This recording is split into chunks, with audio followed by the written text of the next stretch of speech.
I'm delighted to be here because I think that AMI-Quebec is one of the best organizations that I know of. So it's a privilege to be able to make a very small contribution tonight. I've been asked to speak about grieving mental illness, and lo and behold, when I got your Share and Care, the spring edition, there's an article on living with grief. So I tried not to read all of that, but you can get a copy of that if you want, and so let us know if that would be helpful for you. I'm going to be talking about non-bereavement loss, and I'm going to start right now. Just a couple words before I start. Firstly, I have a couple of case examples here. Now, these are not real cases. I've kind of taken some ideas from 2 or 3 different cases and put them together.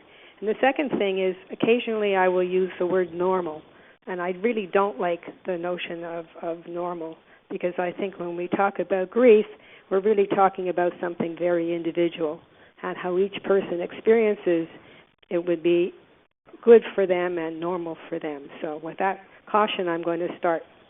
Non-bereavement loss does not involve physical death, but certainly something has died. In some cases, like a divorce, a relationship has died.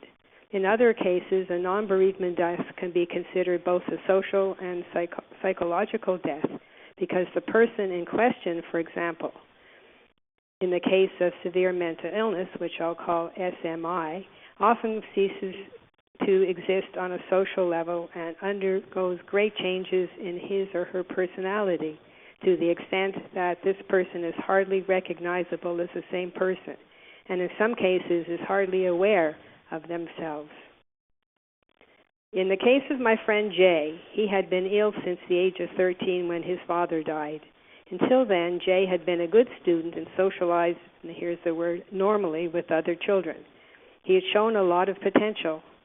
When his mental health problems began, he was unable to concentrate in school and became very aggressive and temperamental. He was put on medication and was able to function somewhat normally. He remained troubled but managed to get through high school because, as he put it, the teachers just didn't know what to do with me. His sister told me that this transformation did seem like a death of sorts. I once overheard his mother say that her son had lost his life. Even in my friendship with him, I noticed that when he was stable, he was one person, and when he went off his medications, he was someone else. I often found myself waiting for that first person to come back. Jay experienced the social death as well.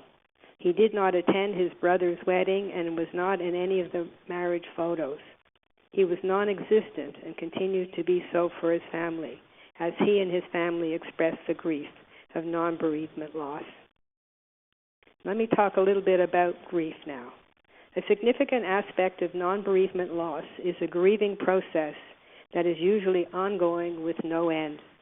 Grief has been defined by Teresa Rando in her book, How to Go On Living When Somebody You Love Dies, as a process of experiencing the psychological, social, and physical reactions to the perception of loss.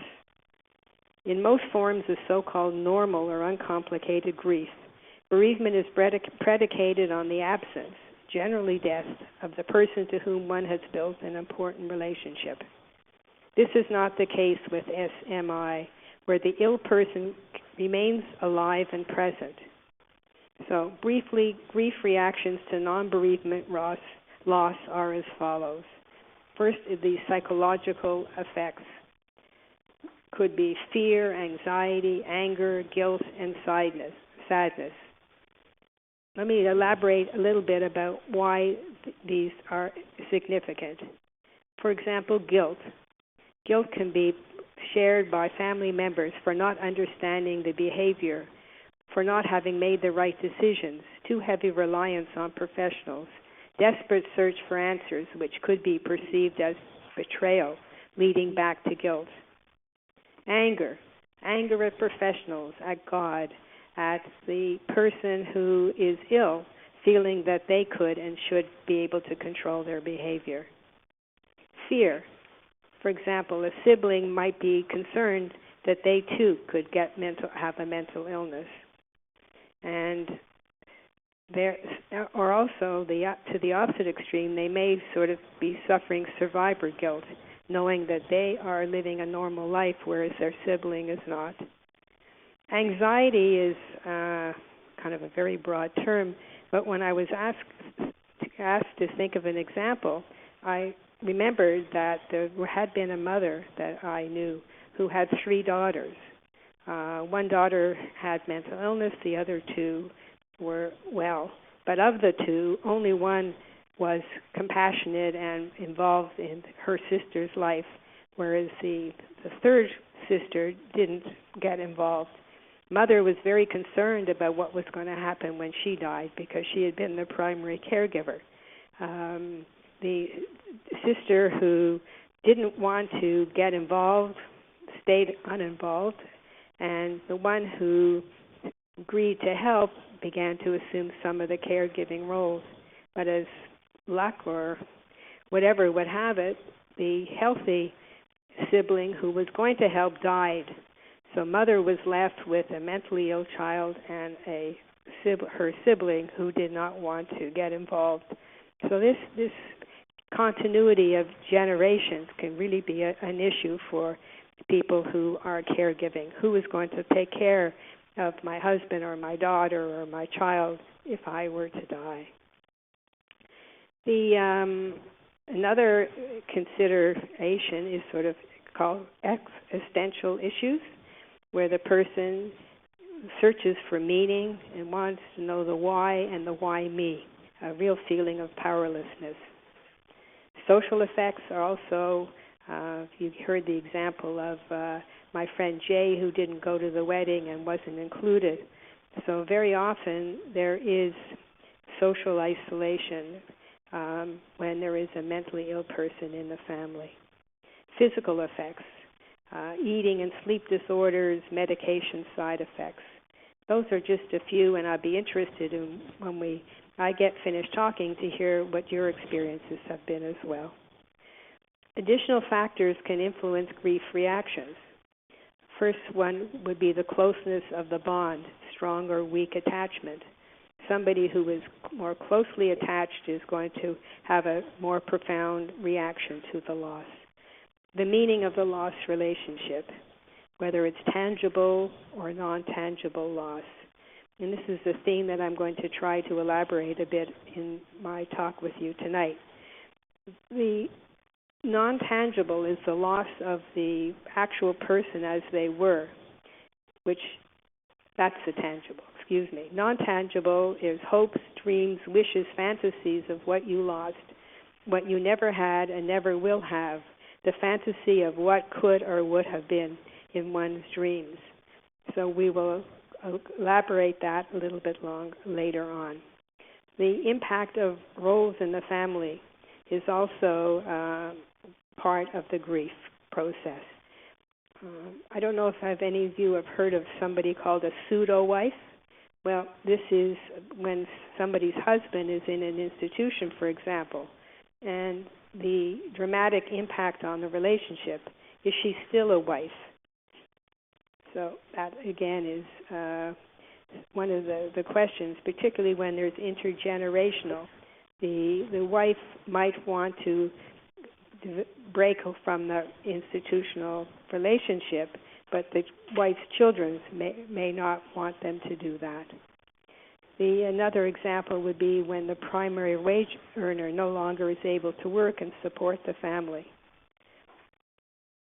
One of the students that was in our program at McGill had to leave school because she was no longer able to be supported by her father. So that was quite a significant loss for her. And sometimes a family can get stuck in a life stage and cannot move successfully to another stage. Thinking of the launch of a young adult, usually at a certain point, the nest does empty, and children do go out and to lead their lives. But very often, if there is a mental ill adolescent, they will not able to get to that level and go on to university. One of the groups that I've worked with very closely has been called the Family Survivors of Suicide. And one of the people who came to the group said, I was thinking about it. We as survivors are fragile as glass. And the glass, if you spell it out, is guilt, loss, anger, stigma, and sadness. And again, we'll have an opportunity to talk about this in a little while. Families may have difficulty coping, struggling without adequate support. They can become disenfranchised. Their loss is not openly acknowledged, publicly mourned, or socially supported. If you think about it, there are no rituals for non-bereavement loss. If there's a death loss, there are funerals and a formal grieving period in almost every instance. These rituals play an important part in coming to some peace with the grieving. So it is something, a challenge to think of rituals that we could substitute and use that would be helpful to us. Secrecy about this illness adds another stress, but there is the concern that openness might lead to censure and blame, and this is where the stigma can also come in as well. That people may choose not to share for the knowing what kind of a reaction or concern about the kind of reaction they were going to get. Families and friends can also consider negative expressions about the mentally ill person by the immediate family as disloyal or unfeeling. But these feelings are normal, and again, we'll talk about that. I'm going to now move to the area of chronic sorrow, because this is part of the, more recent literature is talking about chronic sorrow and the role of fantasy and hope. In other words, how things should be and the fantasy that they may be again. The future is no more or never actually could have existed. To elaborate, chronic sorrow has been defined by Roos as the way loss is perceived determines the existence of chronic sorrow. The essence of chronic sorrow is the painful discrepancy between what is perceived as reality and what continues to be dreamed of, that could have been hoping against hope that they would get the person back. The loss is ongoing since the source of the loss continues to be present. The loss is a living loss with no endpoint. It requires energy and connection versus gradual detachment in a death loss. There can be new and perhaps painful layers of relationship built. There can be heavy demands of care for the person with SMI, causing new and continued stress in the family. The behavior of the ill family member can also cause stress, shame, guilt, and helplessness, and can lead to isolation from social supports. Roos introduces another elaboration of loss, suggesting that it can be divided into two categories: other loss and self-loss. The following example of David's lost childhood illustrates other loss as it highlights the impact of a father's mental illness. David is 9 years old. He has a younger brother of 6. David's parents used to laugh a lot, and had fun with their boys, but all that has changed. Now the parents fight most of the time, and David and his brother are being yelled at and punished through no fault of their own. David is regularly sent to bed without supper. David has a special friend, but is not allowed to play with him because his dad does not like his friend's father. He is not allowed to join in sports or to ride his bike. David does not have playmates over anymore because he doesn't know how his parents will act in front of his friends. He's not allowed to go anywhere to anybody else's house either, or to speak about what goes on in his house. David and his family have just moved again. David hates always being the new kid. Sometimes when David is punished, he is too upset to do his homework, and then he gets into trouble at school as well. After school, David usually goes home to clean up before his dad begins to yell at his mom for being lazy. Lately, she says she's too tired to take care of things, so David makes his brother snacks and does the dishes still in the sink. Self-loss is also significant with SMI.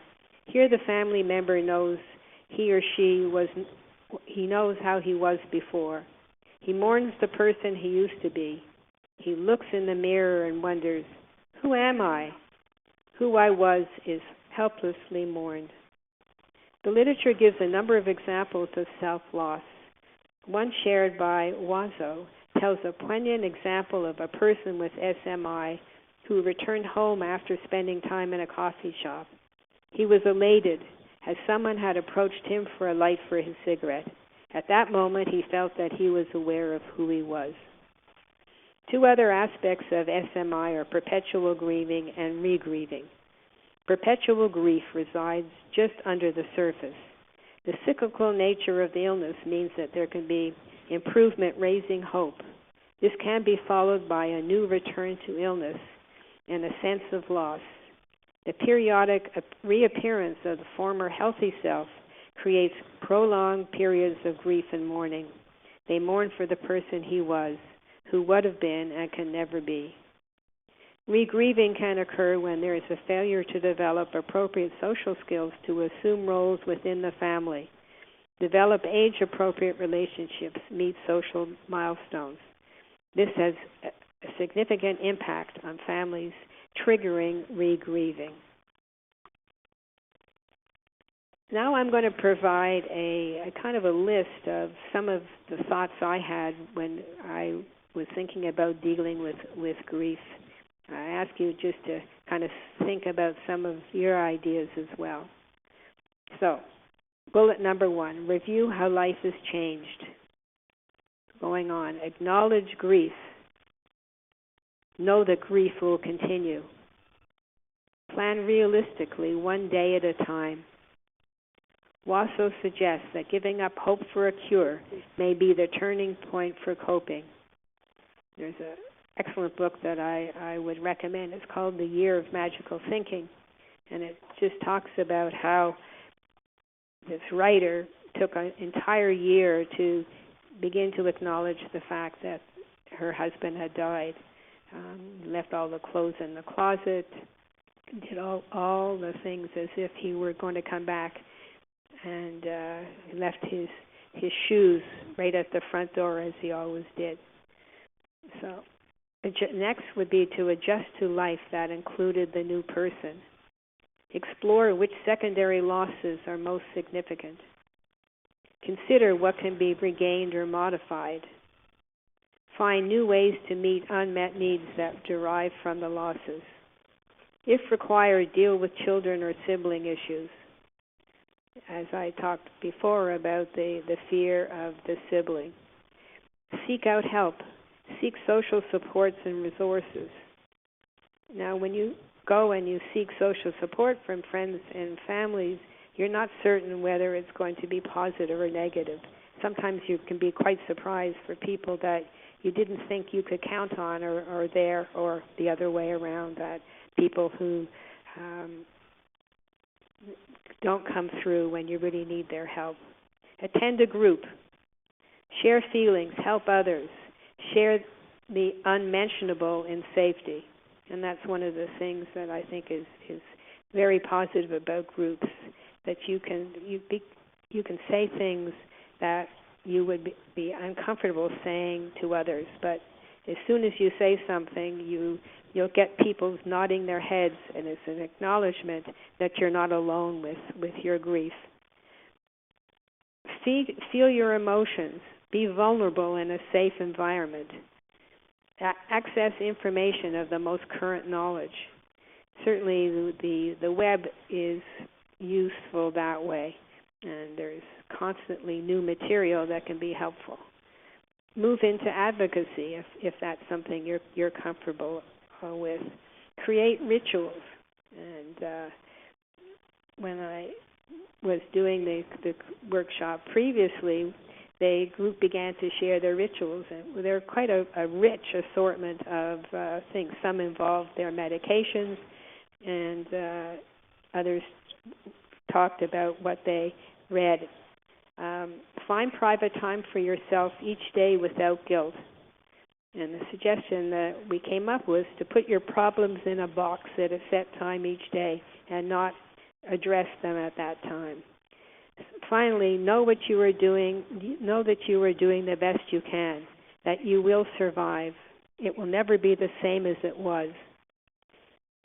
Linda, who was one of the facilitators of our bereavement groups, said, there is great difficulty in obtaining genuine closure when there is a loss of a parent to mental illness. It was only when my father died 2 years ago that I could attempt to finalize that chapter in my life. The sorrow will never be completely gone, but somehow I have managed to make meaning from it. So that's what I have to say, Mark. Okay, thank you, Estelle. So now we'll have our question and answer period. Hello? Hi. How about for siblings? How about my other children? Well, I think what I was talking about, siblings and children, mental illness of one person in the family affects everybody in the family. And sometimes we don't, in my experience, we don't pay enough attention to siblings who have a family member present who that's going to impact on their life as well, the sibling's life as well. And I just gave a small example of fear. One sibling might see their sister behaving in a particular way, and then she could be wondering, am I going to have the same? Is this something that I might have to face myself? So that would be kind of a sibling issue. It also can be siblings might be involved in caregiving. If their parent, for example, needs some care, the sibling may be involved in that as well. Is that what you were hoping I would talk about, or maybe you could just... In my case, if I could just elaborate, it's my oldest child. I have 3 other children. Okay. And so there's varying behaviors among the other 3 siblings. There's resentment. Right. Rejection. Mm-hmm. And then the others don't express an opinion. So there's varying behaviors among the other siblings. Right. Is there one sibling who is more actively engaged, for example, in caregiving along with you, or are they all? None. So no. My daughter has left. My daughter has left the house. She's left gone. the house. Yeah. Okay. She was the one with the mental illness? Yes. So you're still a lot of things that you're concerned about and thinking about, I'm sure. Absolutely. And what's the long-term impact for my other kids? What's happened? I'm sorry, I just had a little trouble hearing that last sentence. They're also not interested in exploring this further. They just want to put it under the rug. Right. They want to go on with their own life and not be burdened by their sibling. Well, this again certainly does happen. That puts an awful lot of pressure on you, I'm sure. Well, there's a lot of resentment, and if I give any attention, it's very.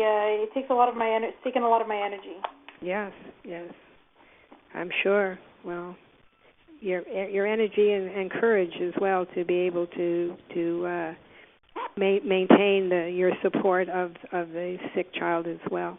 And we don't know how to navigate also other social relationships. Right. The extended family. Yeah. There's avoidance of social responsibilities on the sick person's part. Mhm. And encouraging her to participate it's not an easy matter. No, I'm sure not. Isolating herself. I don't know. I'm just at the beginning of this. I really don't know how to deal with any of it. Are you able to get some help, either through a support group or from a more formal organization? mental health organization? I'm starting to look into it. This was starting a year ago, and I'm just starting to look into it. Okay, well, good luck. And thank you. AMI-Quebec is here. Are you in the Montreal area? Yeah, I'll be attending some of their activities. Well, good. I would certainly encourage you to do that. Okay. I can't get my daughter to any help. She refuses the sick child is refusing any help whatsoever. Well, you get help for yourself, and that may enable you to find some strategies to get involved. But don't blame yourself. I mean, what you're experiencing with her is quite typical. So don't blame yourself. Well, that's it's easier said than done. I know. I can't get her to. I can't get her to help. I can't get her. I don't know if it's appropriate, Mark, to ask if anybody else wants to give some. Yeah, and what I would say help. is, I would just say, feel free to give AMI-Quebec a call tomorrow. We have a wide variety of resources, counseling, support groups. We can really try to point you in the right direction and help you get some help.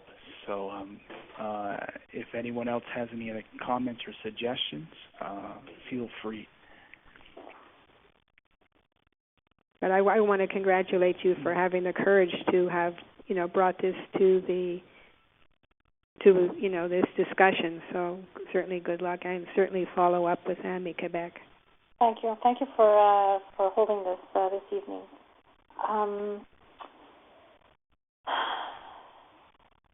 Thank you.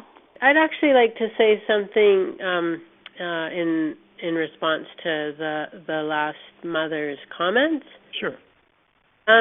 Because we have a son. We're out west actually, but we have a son in Montreal who's sick, and he also is reluctant to get services. It kind of goes back and forth, but he,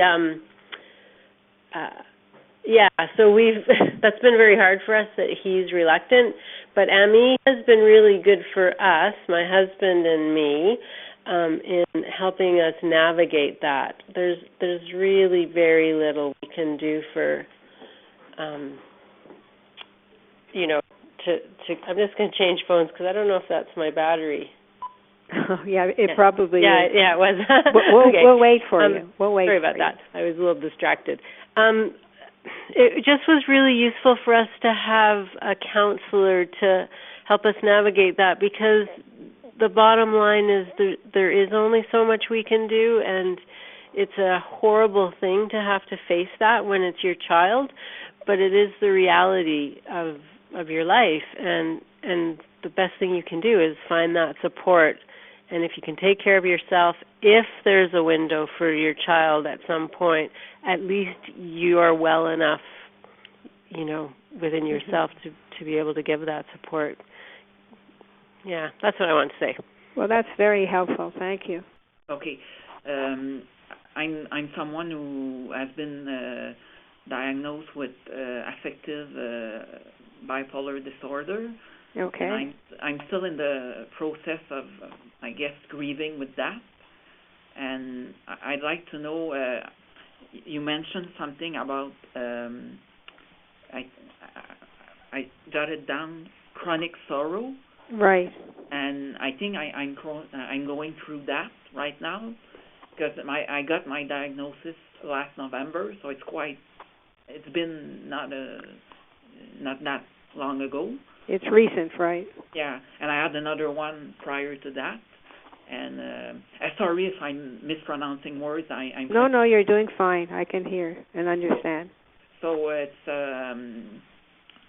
and you also said things about that the family members maybe might not recognize you, and that I guess it also can apply to you, that you don't recognize yourself when you're going through a mental illness. That would be my question. Because basically the way now I'm feeling it, or I feel it, is that I really feel like a grieving process. You're grieving what you've lost, right? Yeah.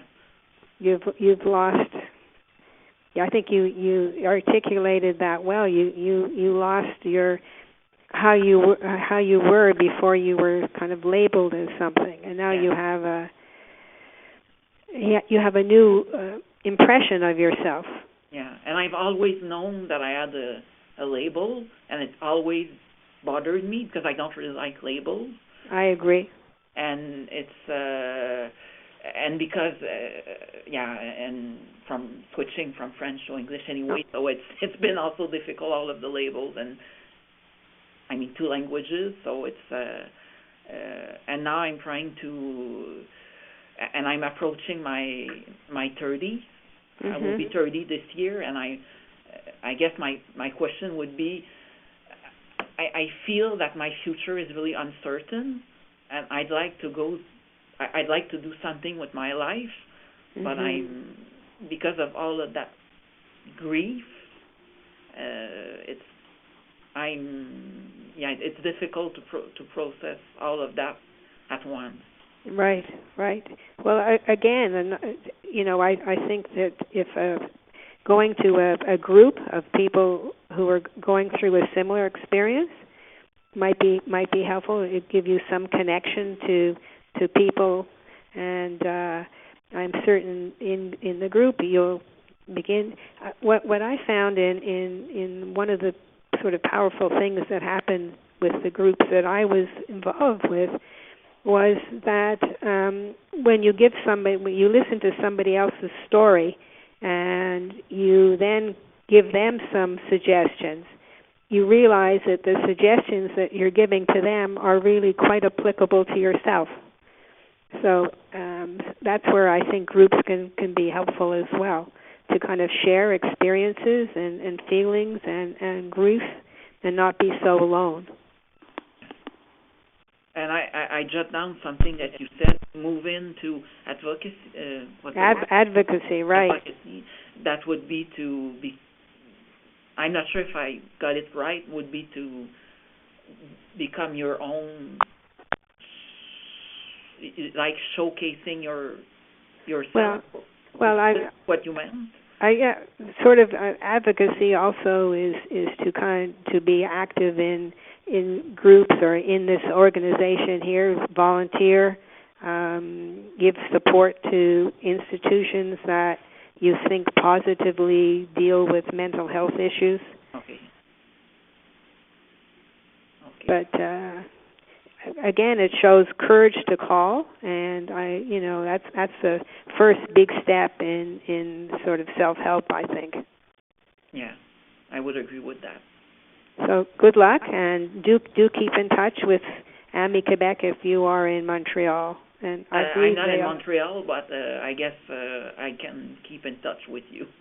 Well, if you later, if you want to give Mark your address, we could send you this most recent edition of Share and Care, because it has a section on grieving mental health as well, which I think was well written. I'm in the Eastern Township, so I'm an hour and a half from Montreal. So.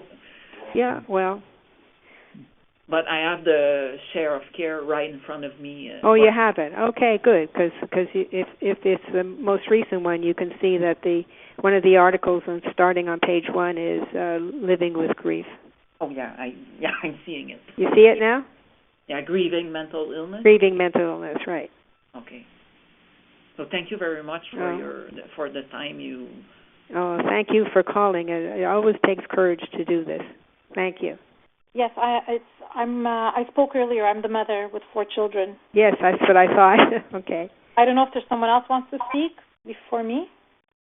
Go ahead. Okay, I just wanted to say thank you to the gentleman who shared his experience. He's in his late 30s. I'm glad to see he's getting care, or early 30s. I'm glad to see that he's getting care, and I'm really curious. How did he come to get himself to get some help? What triggered him? What motivated and triggered him? Okay, she wants some suggestions, correct? Yes, my daughter's refusing care, and I don't know how to get her to consider anything. she's paranoid. She's paranoid about everything. Mm. I'm the gentleman in the Eastern Township who's almost 30, and the reason why I sought help is because I had some issues with my parents, because I still live with them. So I thought that for myself would be a great start to seek help. Yeah, and that's what I've done in February. So it's quite new because we're only in April. But it helped me a lot to come to group sessions. Well, I think that's great. But I think you just be patient, and it's very difficult if somebody doesn't want to go for help. I mean, you're facing a real obstacle there. But I guess you be patient, but also do things for yourself, because you also are experiencing grief in this process. So it doesn't answer the question completely, but there are things that you can do for yourself, which is okay. If I may add, my parents have their own, I guess, grieving process to do, and we don't really see the grieving process the same way. So it's sometimes we have disagreements about it. So I guess it's part of the process. And right. Well, I think it's very good. I vary between hope and despair. Right. This is me. This is how I'm reacting to all of this, and a lot of frustration and anger. And it's very difficult for sure. I hope my hope rests in her strengths. You know, she's a creative person, exceptionally creative, and I hope that will be her path to getting better and going towards such activities. But anything that I say to her is immediately rejected and frowned upon. So I stopped talking to her, and this is difficult. For sure. And I'm sure that if she would take herself up, she would be able to accomplish so much, as the young man who's from the Eastern Township, I'm sure is also able. And, you know, in these days, I find it unfortunate that my daughter is in this mindset and that she's behaving this way, because there's so much services that are available. I hope there is in the Eastern Townships, but I know in Montreal there's a lot. Mm-hmm. And even regarding employment, there's so much help that he can get, for sure, if that is also an issue because of his mental health problem. Well, it's wonderful that you're already starting to help each other. This is gives you a microcosm of what, you know, self-help groups can or support groups can do. It allows people to say things that it's as I say, sometimes hard to say, sort of the unmentionable. So I would just encourage you both to continue on what you're doing. You seem to be both articulate and strong people, so that's excellent. Hi. Well, I suffer from mental illness myself, and I'm 40 years old. I managed to hold a job and do all the things, but I have gotten into some difficult issues as well with my family, and which is not very close, by the way, because we live in different cities. But because I'm diagnosed with bipolar, then I don't know, it's difficult sometimes when I wanted to say to the mother of the girl, because your family can sometimes expect from you a lot of things or put pressure on you. Like you need to, for example, you may, this happened to me very recently, that I was at a situation in a somewhat manic state where I couldn't really process things in the very same way that I was processing things when I was in a more calmer state. And anything that came from my family or my sister that was, you know, trying to help me out seemed like a attack. A criticism or an attack. A criticism or an attack, and that's what it turned out in the end, because then you react in a also, but don't, I would say don't give up on her. Just, I'm sure she will come around, but you don't sound like someone who will, but to leave the doors open, because if that would say something, most make any important stress enough, the fact that to leave the doors open for that person who especially when her siblings are not very responsive either, understandably. But I'm pretty sure that at some point she might need your help, most surely. Well, thank you very much. You've been there and done that, eh? And it sounds as though you've managed to go through the process well. Yes, and I had a question here, because I know this is for family members, but I had a question if you knew of any online support groups for bipolar disorder or for actual, because I live really far away. Well, Mark, is there anything online that... Well, I can say definitely from Montreal we have one here at AMI-Quebec, but go on our website, AMI-Quebec.org, in the resources section. I believe they have resources for other support groups around Canada.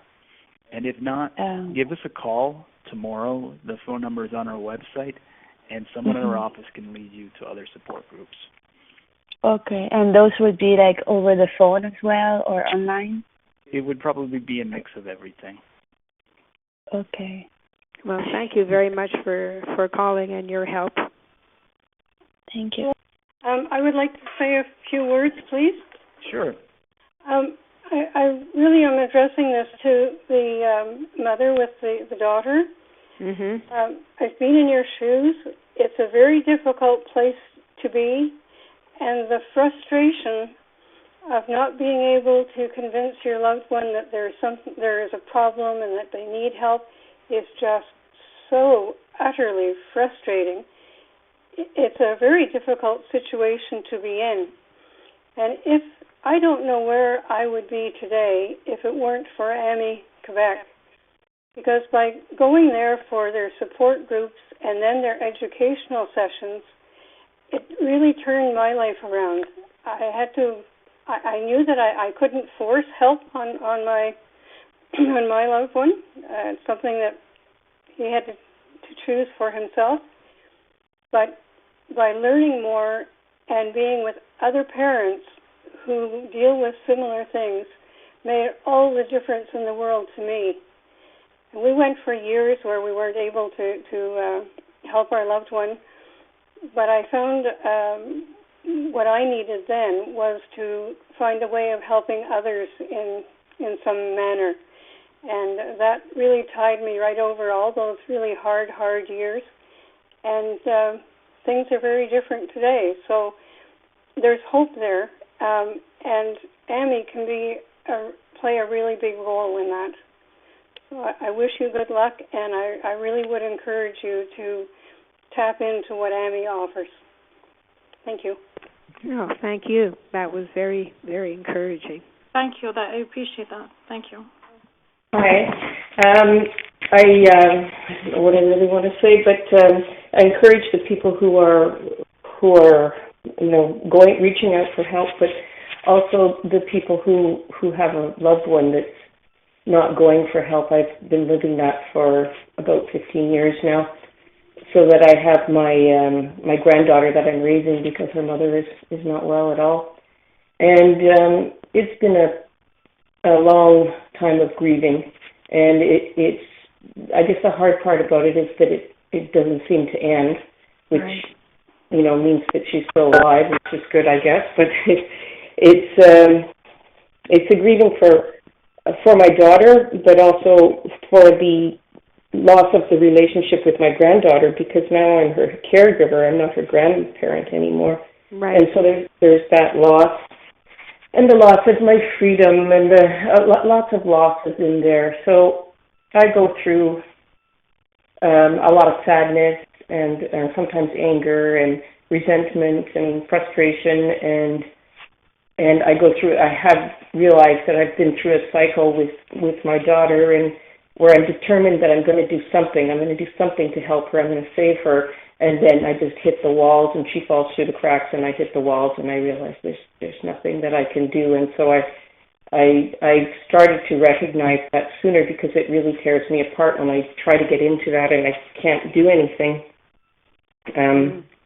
So how I'm dealing with it, with this, it is a endless sort of grieving, is that I try not to think about it too much, actually. I keep really busy, and I take care of myself, and I take care of my granddaughter, and I make sure that I see friends and that I do things that I like, and try to, at the same time, keep the door open for my daughter. I do talk to her sometimes, and when I don't hear from her, I start to worry, but I try to just let it go, because I ultimately I have no control over it, and it's been a long time reaching that point of accepting that. So the loss of control is very difficult. Oh yeah, it's really, really frustrating. Really frustrating. It's a big lesson in life. So I guess. Pardon? I was going to say, though, what you're doing is active, and you're doing some very positive things, so that's very good. I think some of the other people listening to your example will be encouraged that there can be hope. Yeah, I still maintain hope, but I try not to spend all my time focusing on that. Mm-hmm. Because, there's reality as well. Yeah, there's reality as well, and I have to take care of myself in order to take care of my granddaughter. And I have two healthy daughters who are no longer in Montreal, but I want to be present for them and for my other grandkids also. Right. So I really feel like I need to take care of myself, though sometimes it's really, really difficult. I feel a lot of sadness, and it's there, but I just try to deal with it as best I can. I guess my concern, though, or my question has to do with my granddaughter, who, it's her mother. Right. And I don't know that she's ever really dealt with it. She doesn't want to talk about it. How old is your granddaughter? She's 12 now. 12? Yeah. Okay. Her mother left when she was 5, so she's been... Yeah, so... she does talk to her mother once in a while, and I'm pretty open with what's going on with her mother, because I think that she needs to know, just in case she ever decides to, go there or something. Right.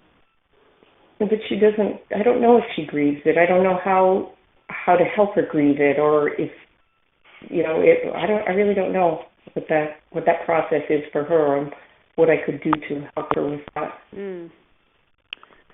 Well, it is a challenge, because 12, is as they hit those ages, they're difficult enough times without having to deal with, a mother who is ill. But to be there, to let her know that anytime she wants to talk, you're there. Mm-hmm. Rather than insisting that she talk, just sort of make it clear that you're available, and not sort of placing judgment on her if she doesn't want to be open. Again, I think it's a question of being there, being with her. Certainly, there's sometimes very useful books around. Children in grief have one or two around to kind of give permission that she could talk about it, because pretty conflicting feelings. This is your mother, and so I don't know if your library must have some books marked for parents. That would be a kind of a start, but again, not to force her to talk if she's not ready. Yeah. I was kind of hoping she'd listen to this program, but she put her headphones on with some music. She wasn't into it. That's okay. Well, she knows that the program was on, so that's a start. At least it put some words to her, maybe thinking. But that's interesting. This the one theme that seems to keep repeating is how do you get the person to get help? Mm. You know, I think we've had 3 or 4 calls and they've all been on that. Yeah. So it's obviously it's a real issue. Yeah.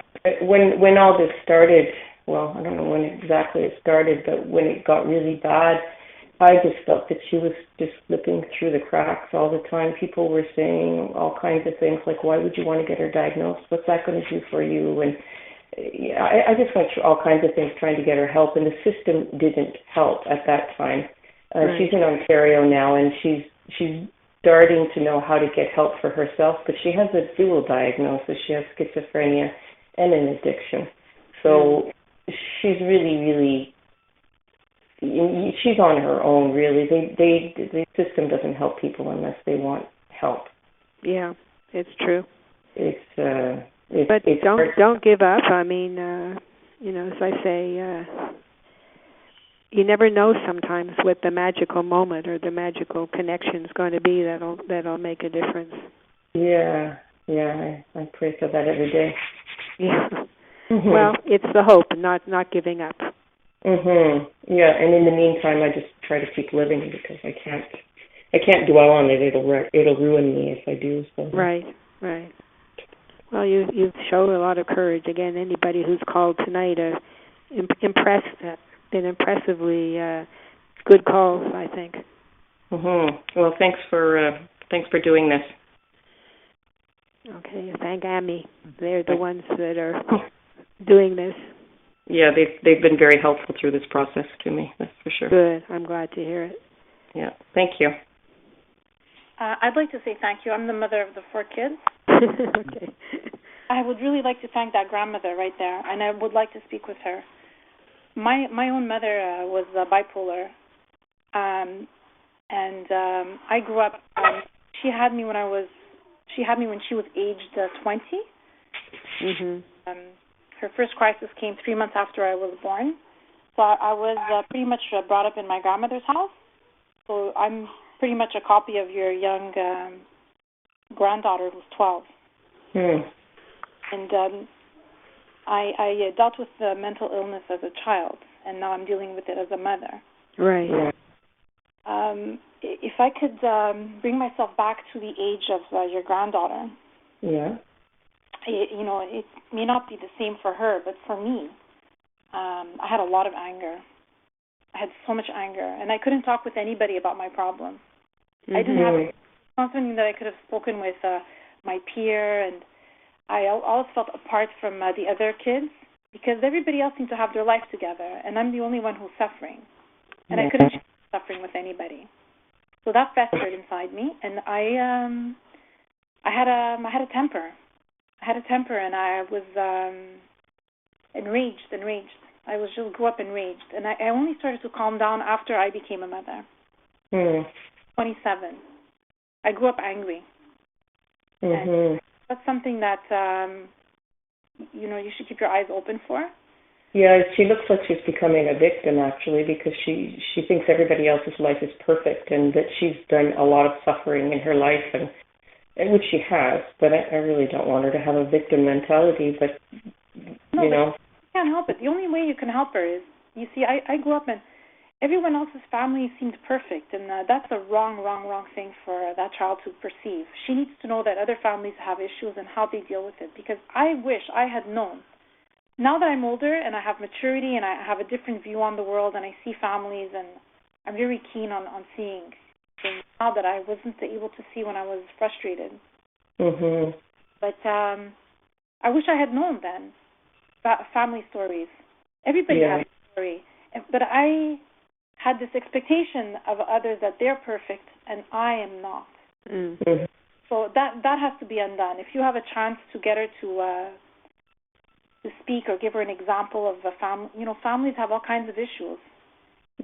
And it's unfortunate. I felt I grew up without a mother, and she was present. My mother was present on and off in my childhood. She was hospitalized for 6 months or 9 months at a time, and I had to assume the role of mother at a young age. I didn't have a childhood. I was the mother in the family. Yeah, it's like the lost childhood. Well, I see how helpful you are to one another. So I would really encourage you to, to continue this by coming to some of the support groups here. You've the themes you're raising, the anger, the sense of being different from everybody else, for example. These are things that I am certain will be discussed in the group, and you'll be able to help each other as you're just doing tonight in this very brief encounter that we're having. But that child also is going to grow up with the fear that she's going to become like her mother. Mhm. Yeah, I'm worried about that. It's a big weight on that kid. Yeah, it's a big weight. That's right. That kid, let me tell you. Hmm. There's a lot of positive reinforcement, lots and lots and lots, and that she's the owner of her own individual life, and just because she has her mother that way doesn't mean that she's going to become that way. Yeah, I tried to tell her that. It's a fear. It's part of her reality that needs to be reframed.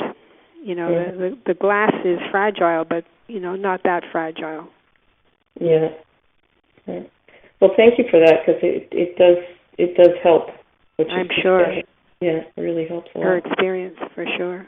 Mhm. And you're her grandmother, and you're taking care of her, so she's not going to want to burden you further with her feelings. But you have to be able to detect what's going on inside of her. Mhm. Yeah, she doesn't like to talk about painful things. So. Let's open up the floor and see if anyone else has questions. I'm sure there's a few that haven't had a chance yet. Hi.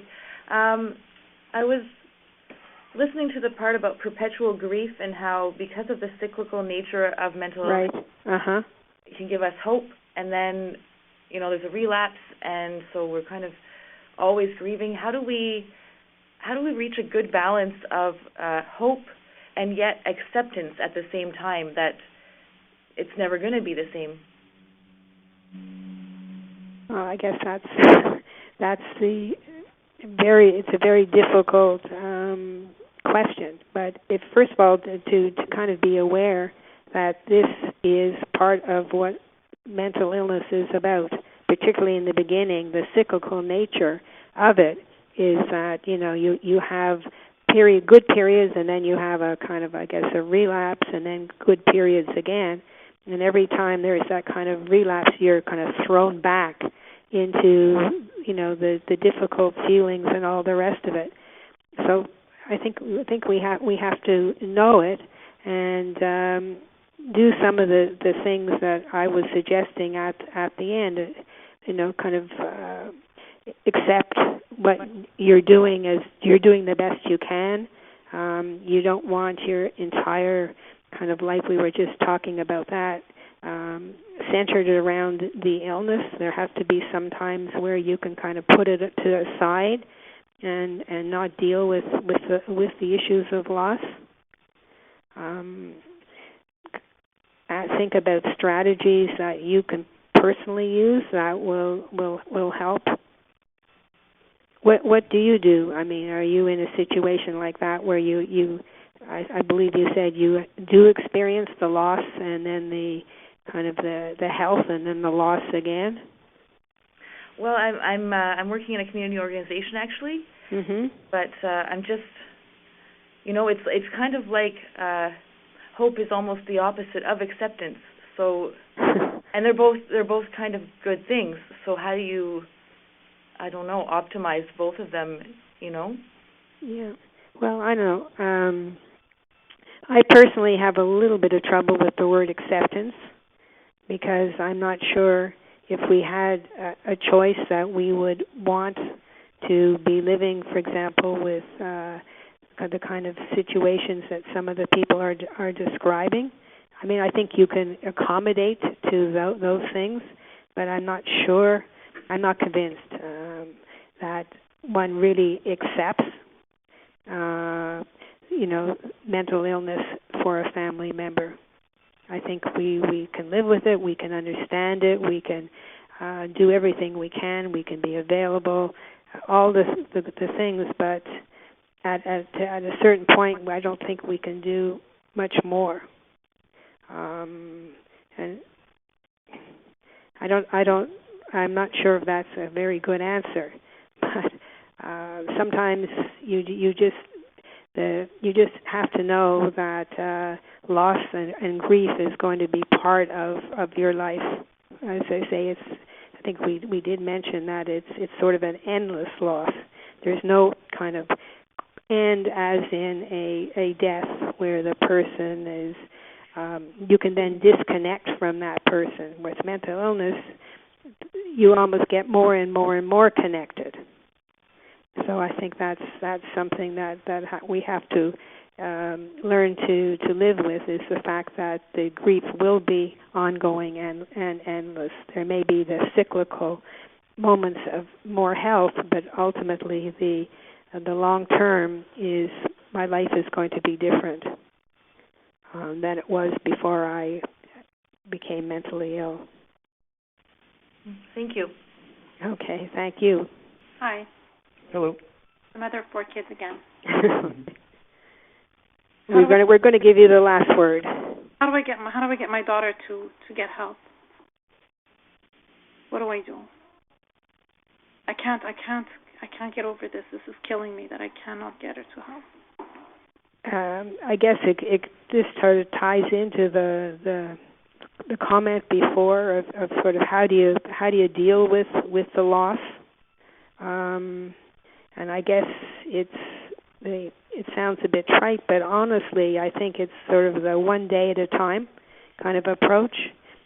You're setting a very large goal, which is to get her for help, but can you kind of think about baby steps that might ultimately lead to your ultimate goal?